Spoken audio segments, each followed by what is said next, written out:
Good morning from the lake. It is Friday morning here, just on a walk, and today I want to talk about how to buy a house in France and all the things that you need to be considered. So this is kind of like a guide for you, and I hope you get some information out of it. Leave comments if you have questions, and I would say c'est parti!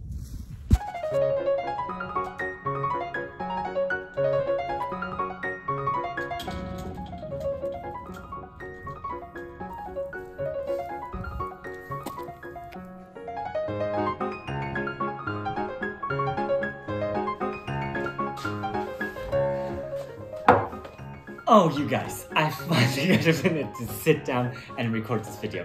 All this day I've been running around and doing stuff, and I think I really need a glass of water right now. And just give myself a little haircut myself. I mean, is it the best haircut I have had? No. Is it an okay haircut? Yes. Did I save money? Yes. So, I was thirsty. So, I thought, like I announced, let us talk about buying in France. And some of you already requested that video, and some of you really wanted to know what it actually takes to buy in France. So I sat down and made a few points that I thought were important to know. What I want to tell you about is 3 points. And we are going to start off with the process of buying in France. Number 2 is what are the costs, the running costs and the costs for buying. And number 3 is where to find properties and my personal recommendation for it. And then we're gonna go house hunting together, and we're gonna try and see if we can find some really nice mansions or chateaus, and to give you an idea of the market right now. But let's start with the process, because that's the kind of thing that you need to understand in France.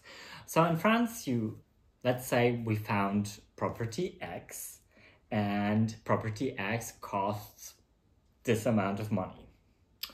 And before anyone can sell to you, they need to do a full diagnostics report on their own costs. So a vendor always needs to do a diagnostics report. There's like diagnostics companies out there, and that is diagnostics of the house. So basically you already know what could potentially be wrong with the house. You'll get diagnostics on asbestos, on lead, on any kind of occurrences like flooding, fires, anything that could basically be related to you living in this house will be mentioned in this diagnostics report. It's about like a 30-page report, and it's part of the final buying contract as well.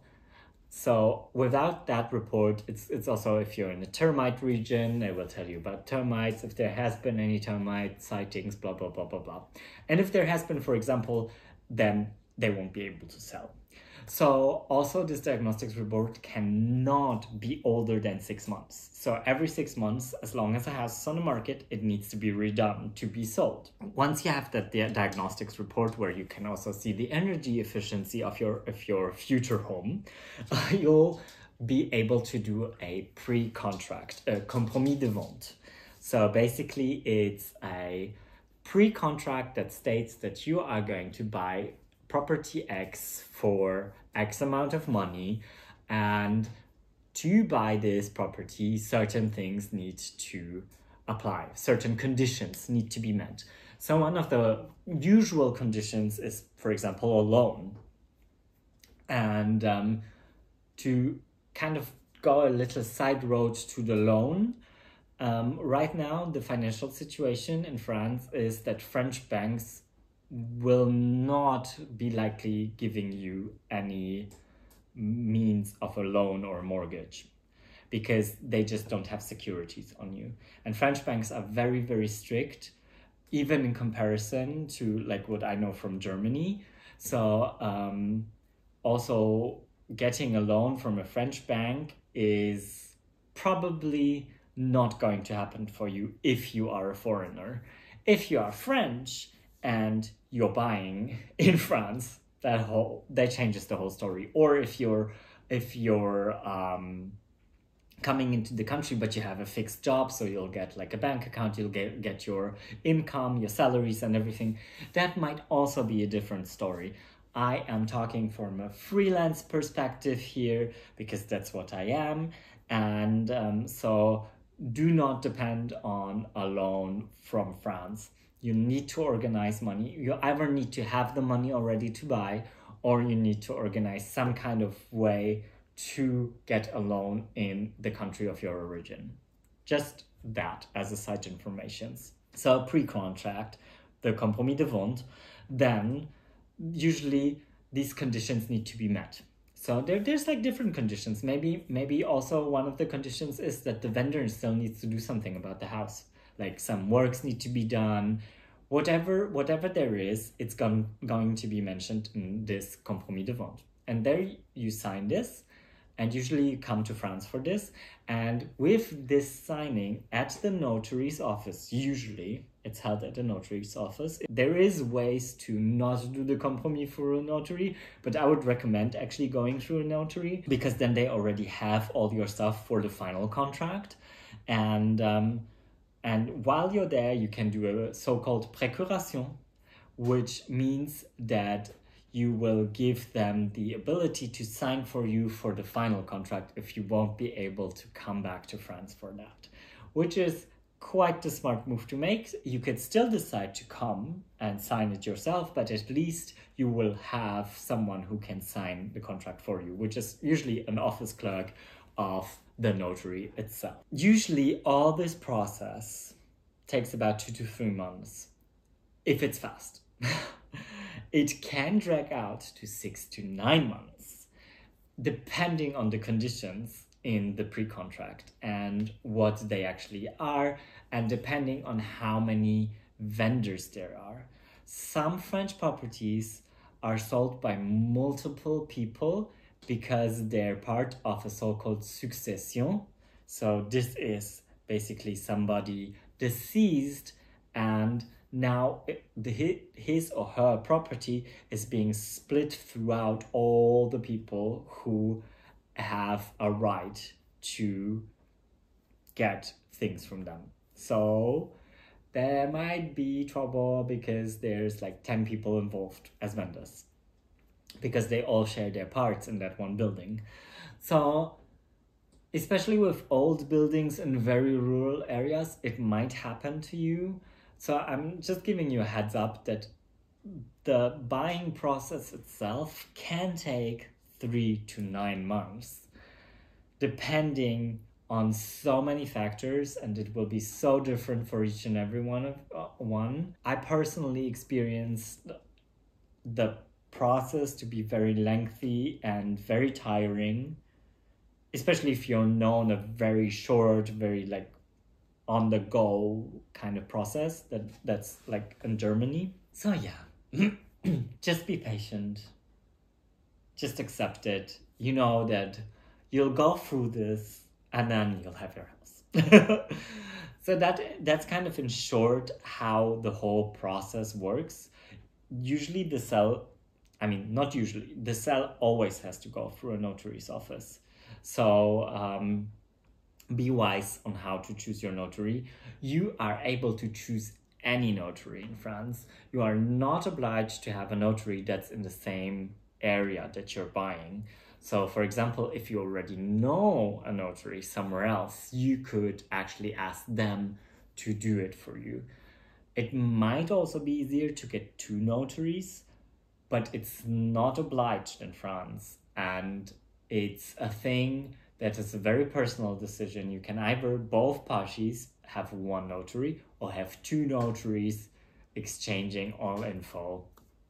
Which sometimes if you have a really good notary yourself, then that's the way to go. If you don't have any notary, listen for recommendations and just stick to that one person. And usually the vendor, when they're French, they will have someone, and maybe the vendor is also really keen to sell, so they'll be really, really fast to actually like get things rolling and actually like do things for you to make it easier. If you have any questions about the process of buying, let me know in the comments and we'll proceed. Whew. So now that you know about the process and how the whole buying of property works in France, I want to talk to you about the costs. So the notary fee is 8% in France. That's basically like 8% that you will need to like have as the extra costs for everything. Some agencies list their buildings already with fees. Usually you will have to pay an amount also for the real estate agent, for example. But if you're going to go for the website I recommend to you, usually they list their prices, or actually not usually, I think they do list their prices only with all fees included. So you will know exactly how much you'll be paying for this property. And this amount, usually you pay to a bank account that belongs to the notary, and they then, once the sale has gone through, pay the vendor. Well, so that's kind of like for the fees that you have to consider. And then there comes the taxing bit. So for the first tax is the taxe foncière, which is kind of the property tax in France. Everybody pays taxe foncière. It depends on the region. It depends on where you are. Usually you can ask the vendors how much the taxe foncière was. The taxe foncière doesn't really change from person to person because it comprises the building. So it basically takes the state of the building. You will also need to list how many bathrooms, how many bedrooms, all this kind of stuff. All the amenities basically are also regarded in the taxe foncière. So the higher luxury it is, the more taxe foncière basically you'll pay. The bigger the house, the bigger the property. You get it, right? That's kind of like the only thing that you pay if it's your first residence. If it's your second residence, additionally, you pay taxe d'habitation. The taxe d'habitation was a tax that actually was still on for everyone, even first homeowners, just a few years ago in all of France. But the French government got rid of it for first residencies, but for second homes, it stays. And that's usually about half of the taxe foncière that you have to pay. Both taxes, you'll get taxed once a year, and you'll pay that. Usually by the end of the year, the tax office writes you a letter saying, you owe us this and this much amount of money, and please transfer this amount of money to our accounts. So that's how you know, and that's how you transfer the money. You'll have water that you'll have to consider, like fresh water that you're provided with, electricity, obviously, then gas or oil, whichever your heating is. Maybe you will also have a very modern heat pump, maybe you have a hybrid system. It really depends on house to house, but if you're looking really for an old house, a manoir or a chateau, then it's really like most probably you'll end up with a gas or oil heating system. So you'll have to consider this also in your yearly bills. And then the sewage as well. So the sewage is charged by the commune, like separately. And just to give you a few examples, for the water, I pay about 300 euros a year. Then for the sewage, I think I just paid 140 euros for the last year. For electricity, I pay 150 euro a month, but it's a big house, and I charge my car here as well. So I don't have any like car gas bills. So basically that's all intertwined for me. And then the gas, I pay for 1 ton, and usually that's about as much as it fits into my underground tank. Right now, the prices have gone up like crazy. It's 2,200 euros for 1 ton of gas. So that explains why I keep the B&B shut during winter and while the fires are on.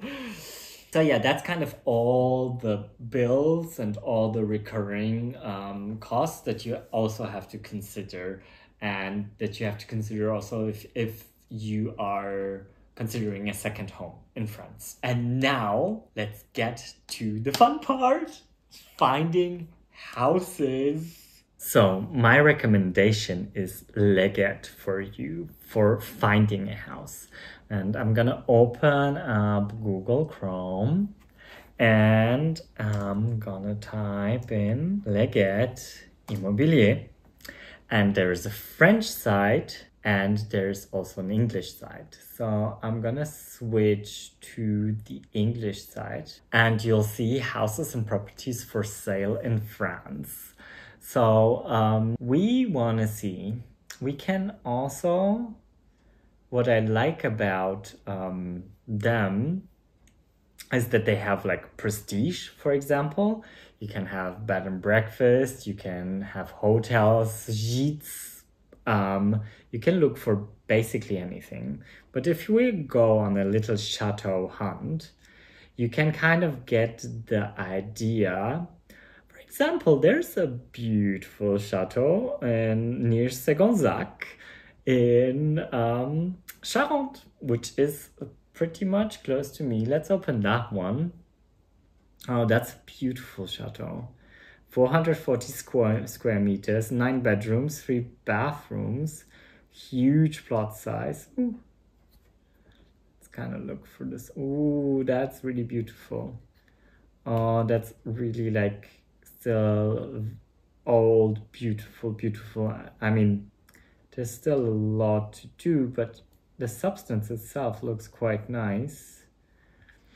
And it's 848,000. So for such a huge big chateau, it's not that bad. And it's even energy efficiency F from the diagnostics. So that's not so bad. So you see, but maybe we can sort the prices from low to high. And you see there's a flat in the chateau. Oh, I've seen this one, and this one was on for 300,000, I think. And this one looked so dreamy. Such a dreamy place. I think it's in the Pyrenees. Oh, so beautiful. I mean, this one was really run down and I think really needed a lot of work, but it was really beautiful. But it's been on forever. It's been on there since I started looking for stuff.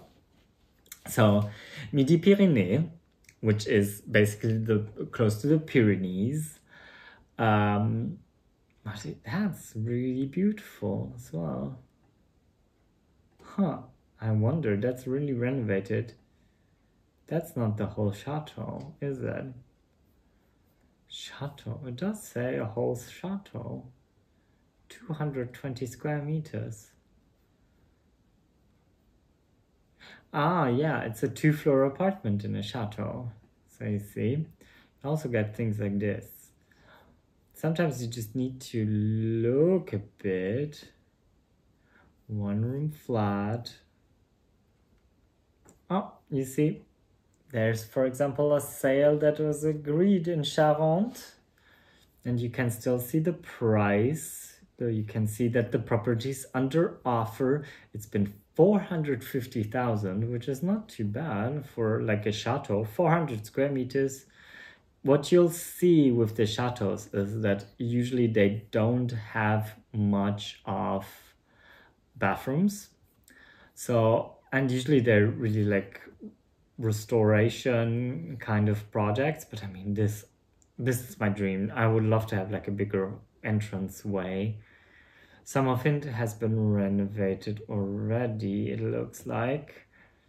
But yeah, there's still a bit to do there. And donkeys, they have donkeys. That's more like a kind of rural chateau thing. I mean, the one in Creuse, this one. Oh, a stunning piece of French history. That's really beautiful. Should we check that one out? So that's basically like really the chateaus. So I can only recommend you go on Leggett and go check out. Ooh, I love that wooden ceiling. It still looks like it's original. Not a huge fan of the kitchen. I'm not a big fan of like too renovated spaces because it's a bit like a shame sometimes. I'd rather have a bit more kind of a ruin and then put my own taste to it. But everybody has kind of a different taste and different wanting. So you see, but that's kind of like what you can get in the chateau department. And like maybe let's go and look for Charente. We do department 16, and we'll look for houses, and let's see.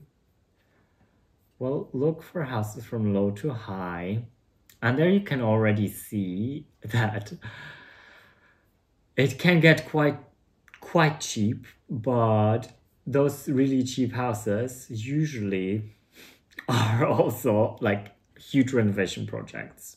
So all this is not far away from me. I've been in front of that house and it's really beautiful. Oh, this is such a gorgeous house, but you'll have to do like a whole septic tank.